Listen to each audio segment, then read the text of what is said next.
take too much of your time. Listen, I've been kind of like nipping around the edges of you guys for probably about a year now, and Okay. I've been doing some of my research and some of the comments that I've gotten directly about storefronts. Not to be confrontational, is that you guys are really a printing business.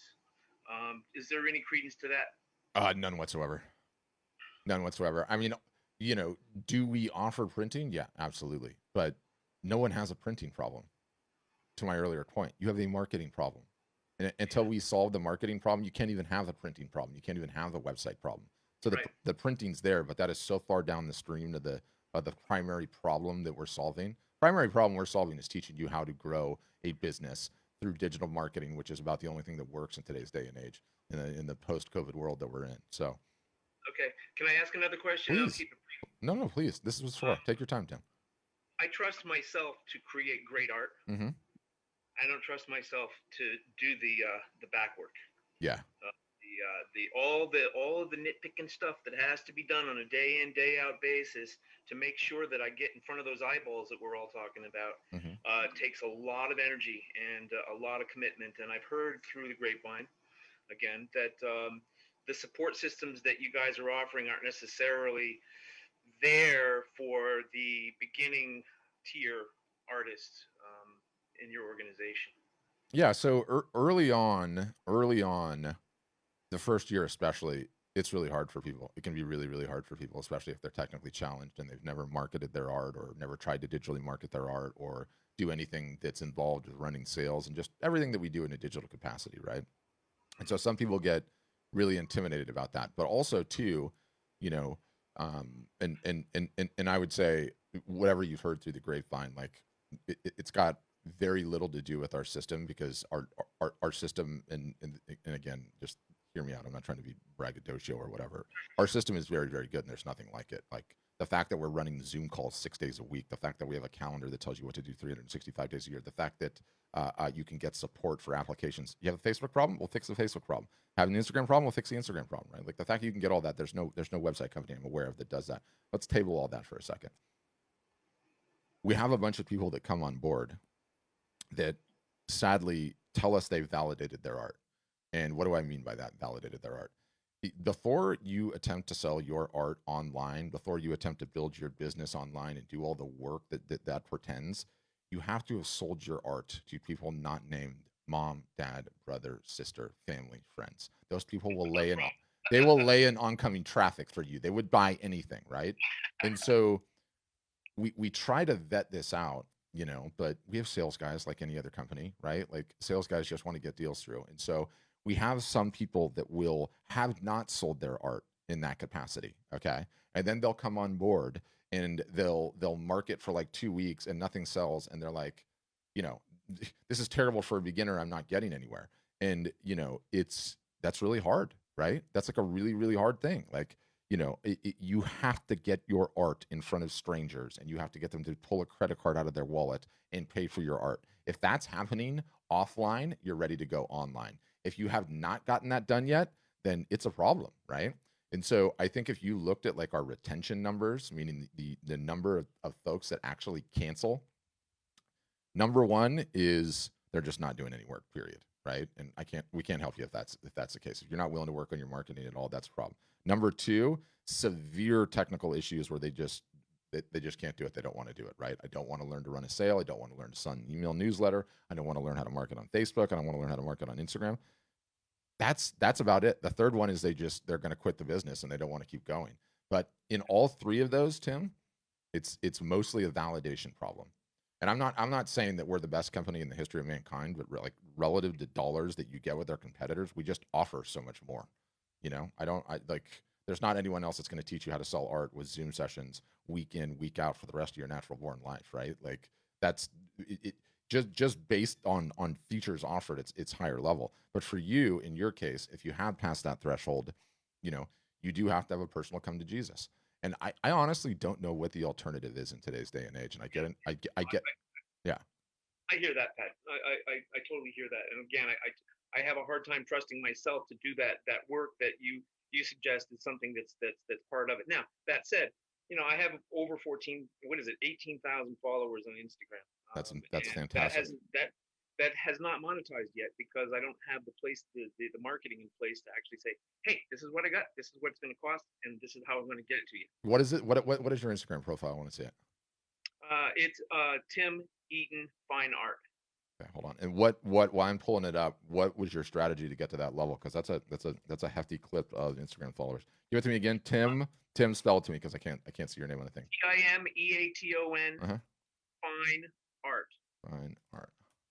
I'm working with a local marketing company. We have a private chat where we boost each other, and you buy in and followers come.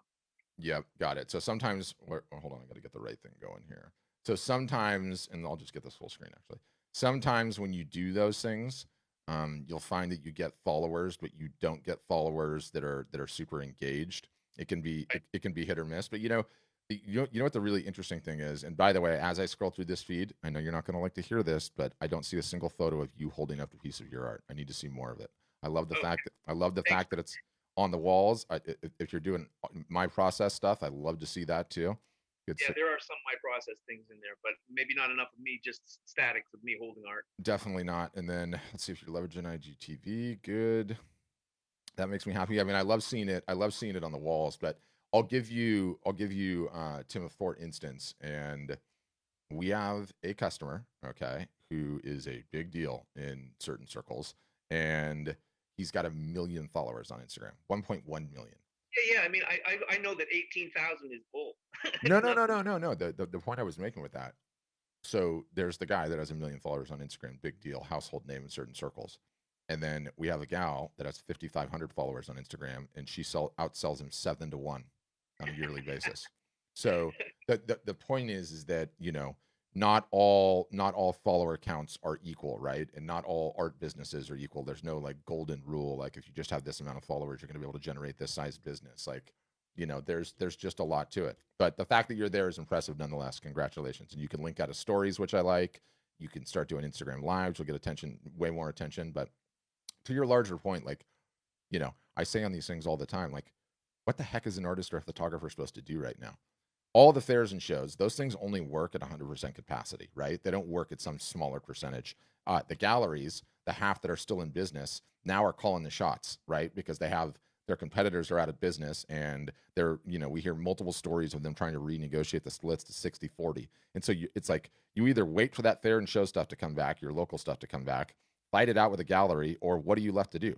You're not going to sit on the sidelines and wait. You need to start working on building a business that you own, an email list that you own, a collector list that you own that you can market to in perpetuity. And it needs to be done. It's the difference. It's the difference. The best art doesn't win, right? Only the art that gets seen gets sold. And that's like, you know, it's the thing that I get in. What I would say is, you know, what most marketers do, and I guarantee you, if I had everyone's camera on and I could ask them to raise their hands, does this sound like anyone on this call? This is going to be my year. I'm really going to take the marketing of my business seriously this year. Worked hard at it for about 2.5 months, 3 months. Didn't get the results that you wanted, and you quit for the rest of the year. You quit for 2 years until you're fired up again. You're probably fired up again now because you're on this call. That's what I hear time in, time out, time in, time out. No one understands the perspective of how long it takes. You have to do it consistently. No one understands that it's not about how many hours you give me a week. It's about giving it to me 52 weeks a year. I need you putting that time into your business. Now, is that hard to do in isolation? You bet your ass it is. Is it easier to do when you're going through it with a cohort of like-minded individuals and you have a support system in place? Yes, it is significantly easier. Do we... Go ahead. No, go ahead. I just had this conversation with my partner yesterday. I said, listen, it's not about, you know, the short term. No. It's about consistently. No.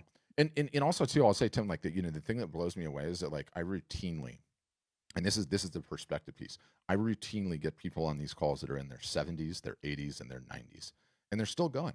They're still grinding on their art business, and they still have a long way to go, right? And you look at the arc of their career, and a lot of these folks are at the top of their game, right? Like they are the top of their craft, right? They had some great days in the past, but they didn't understand the rules of the game. And the rules of the game are, if you are not building a collector list, if you are not building people that you can market to in perpetuity, you have nothing at the end of the day. The minute your offline revenue sources. So I bring that up for 2 points. One, it's devastating, right? Because in many cases, I'm telling 60, 70, and 80-year-olds, you've been in the corner office with the executive suite your entire, for the last 15, 20 years of your life. Now I'm telling you, you got to get back into the mailroom and work on your marketing, right? But the second side of it is look at the perspective. Look at the perspective if they had been working on the marketing. Ask yourself where you are in your career right now and know that you have 10, 15, 20, 30 years more to go. The couple of years that it's going to take early on for you to grind this out, to build the marketing muscles such that you can actually build a sustainable business are so insanely worth it, right? Like if someone just gave you the perspective, like, guys, you are going to have this business for the rest of your life. You're never going to stop being an artist or a photographer. Creatives like this don't go through a midlife crisis and decide they want to become a tax accountant or something, right? Like you're in this business for life. So have the perspective and know that you're going to have to do the good, like the hard work. Like you do it and you win. That's it. Yeah. Thank you very much. I appreciate all the time and all of the consideration. Yeah, it's my pleasure. It's my pleasure. You got to psych yourself up. You got to commit, and then you got to just grind it out. I mean, that's it. I'm working it. Yeah. Pretty much every day. I have Good. A lot of work that's happening every day, and I just need to find a way to make it work for me, both financially and physically. 100%. All of us. Emotionally. All of us. If you come aboard, I'm sure we can help. Okay, thanks, Patrick. Thanks, Tim. What's up, YouTube? Thanks for checking out the Q&A. What if you have your own question? First, you can leave me a comment below on this YouTube video. I see them. I will respond.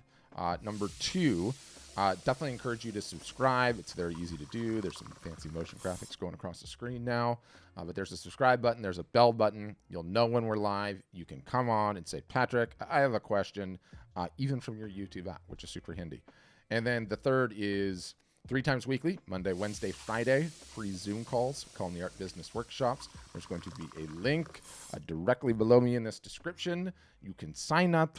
They're free. You can come answer your question, which I'm sure will be awesome.